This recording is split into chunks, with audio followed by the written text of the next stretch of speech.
అందరికి ఒకటే మాట చెప్తున్నా, మీరు ఎప్పుడు రాజకీయాలకు అతీతంగా ఉంటారు. మరి ఎందుకంటే మీరు పొద్దున్న లేస్తే మరి మీకు జనానికి సంబంధాలు ఉంటాయి. మీ దగ్గరికి చాలామంది బట్టల దుకాణం వాళ్ళు వస్తారు, బంగారు దుకాణం వాళ్ళు వస్తారు. వచ్చినప్పుడు మీ దగ్గర ఒక పైసా అవసరం లేదు కొండమూళ్ళకి. ఇప్పటి వరకు మరి నేను వచ్చిన కాంచి ఇప్పటి వరకు ఎవరినన్నా ఇబ్బంది పెట్టినా అని దయచేసి కనుక్కోవాలి.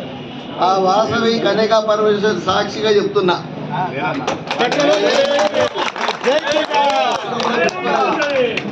ఎందుకంటే మా నాన్న వదందారు, ఇంకా 500 ఎకరాలు నాకు.